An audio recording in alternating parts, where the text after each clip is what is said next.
Pasyalan nga natin yung spinach ko dyan, yung pulunsay.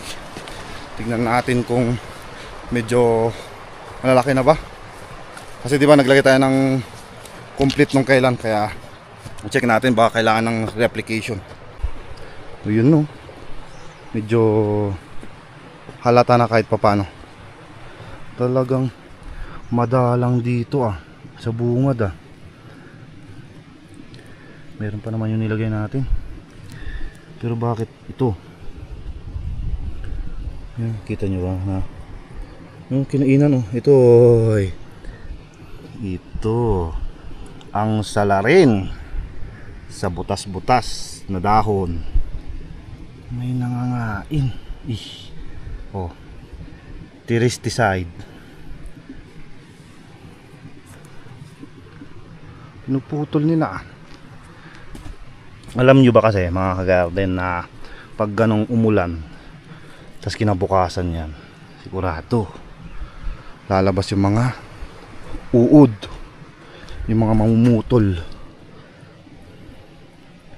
Ang dami yung kinainan ulit uy, ano naman ito yun, may gumagapang lang tong anong tawag doon, litop.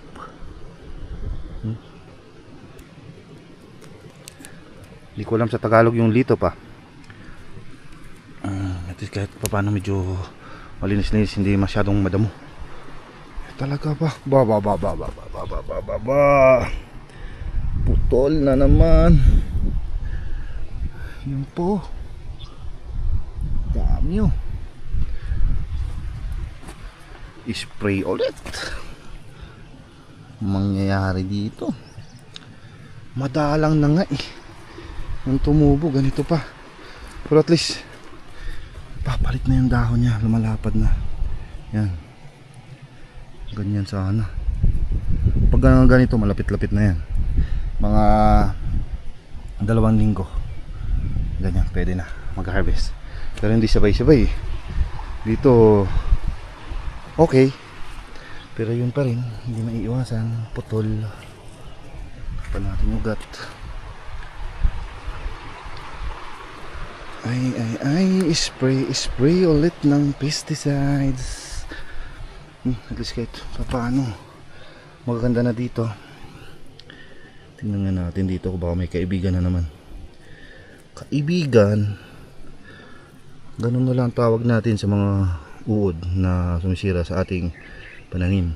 Kaibigan. Ay, okay, spray na lang tayo dito.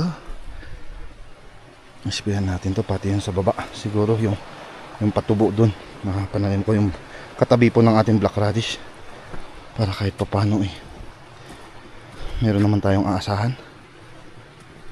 Hindi ko napansin dito banda, tinagtad nila, pinaliit na nila, tinanggal na yung mga kinain, yung mga malalaking dahon. Ayusin natin yung mga may spray dyan.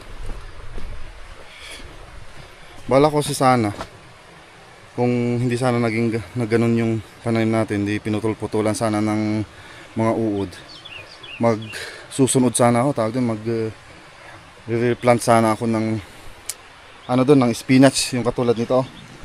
Yan, papakita ko sana sa inyo, pero mamaya na siguro pag natapos po tayo mag-spray. Bali, mabilis ang spray lang mga kagarden. Ito, mga ganitong spinach sana itatanim ko dun.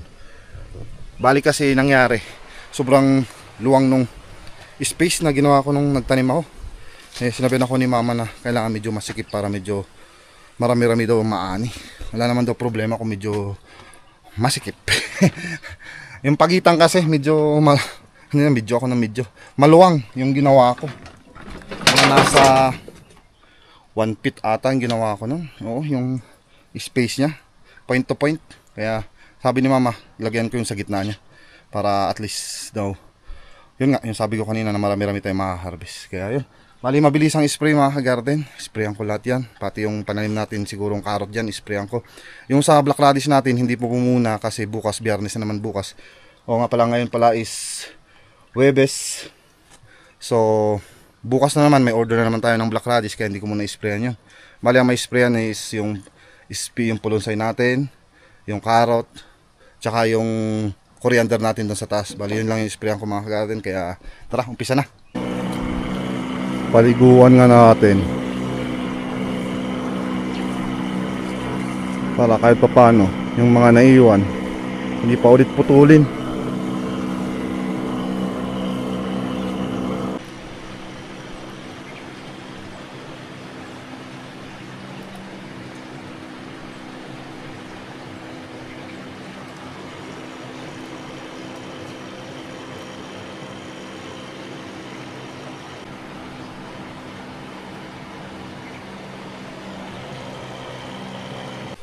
Panibagong timpla doon naman sa coriander. Dito na tayo sa coriander kung madamo. Nandun lang naman banda. Marito yung nadamuhan ko kahapon. Uy, medyo nagkaroon na rin mga spot. Tama nga, schedule din naman yan mag-spray dito.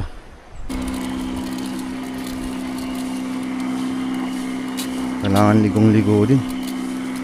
Pangit pala pag nadamuhan Iba talaga pag umpisa nung maliit sana kung malinis. Hindi matutumba. Medyo may mga pailan-ilan na natumba.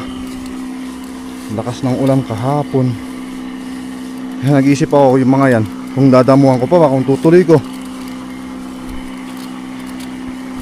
Pero tsaka na siguro. Tingnan muna. Pag tuloy-tuloy ang ulan, kahit hindi nadamuhan, kahit medyo masukal yan, okay lang. Importante, maganda yung pananim. Pag ganyan kasi natumba, wala na, mag-yelo na. Kaya sayang din. Ang gaganda dito banda Yan green na green. Pero ba't kaya dun sa may bungad natin maraming may spot? Yun dyan banda hanggang dito. Yung dito okay na. Yung daming ano dito nagyelo. Yung mga sinasabi ko sa inyong sakit ng coriander yan Binunod ko na kasi talagang wala yan. Lalaki yan, yelo pa rin. Ito po. Ba't kaya? At least banda-banda. At kahit pa paano may maiiwan dito. Maganda. Hindi lagi perfect ang pananim. Maganda lahat. Minsan talaga banda-banda rin. May bandang magaganda, may bandang medyo pangit. Pero baka sakali lang, papabayaan pa rin natin yan. Para kung anong lumusot, sayang pandagdag. Nakatanim na Sayang na rin yung ilang araw na lumipas. Hindi lang para araw, linggo. Mga nasa ano na to, mag-iisang buwan na. Kaya ganyan na. Kung ano lang ma-harvest natin, yun na lang. Importante dito tayo babawi, dito sa magaganda. Parehas din pa rin, pero parehas pa rin yung gagawin po natin. Papaliguan pa rin natin yan ng pesticide. Ngayon, pag medyo malaki na kasi, hindi na natin pwedeng sprayan kasi yun nga, pangkain to habang maliliit pa. Para pag malalaki, pag malaki na pala, pwede na natin pabayaan, diretso harvest na. Tinumba pa nung malakas na ulang kahapon gilid. Partida may damo pa yan. Tsaka dito mahahaba na rin siya. Mga siguro 2 linggo pwede na rin dito. Tapos dami pang naiwan dito sa knapsack natin. I-spray ko na lang siguro dun sa bagong tanim nating ano dyan, pulunsay. Is peanuts. Iba talaga dito.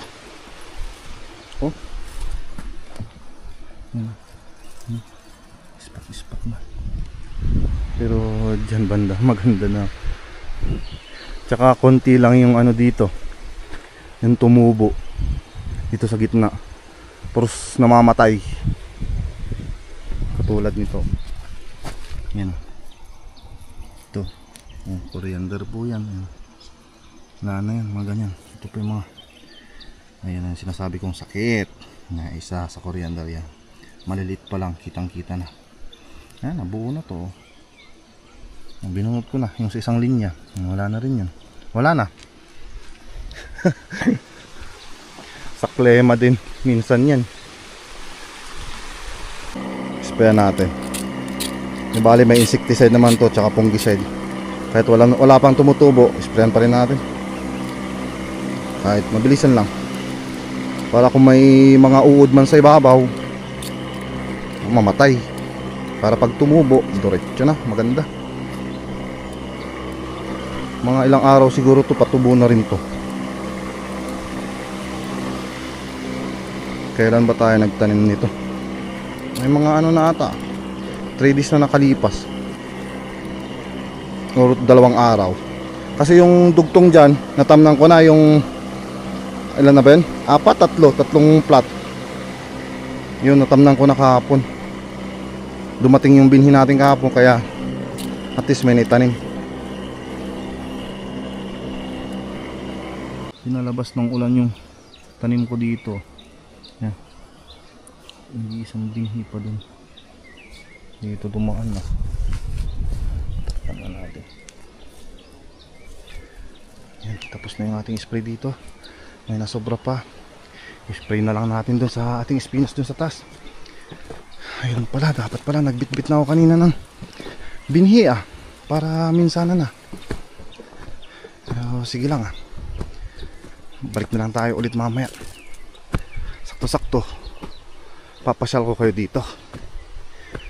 Ay, yung spinach na di tawag doon, di talbos. Ayan o. Yun. Ganda na, di ba? Yan yung iba. Ito yung sinasabi ko sa inyong pagitan. Isa, 2, kalahati. Tinignan ni mama, sabi niya na malawak. Ispayan na natin. Uy, sakto-sakto rin pala. Akala ko na nawala yung pananim dito. Ito pala meron. Maliit, parang damo siya pag di pa malaki. Ito yung tatamnan natin mamaya. Pero sa ngayon, ispayan muna natin. Para iwas din putulin ng uod.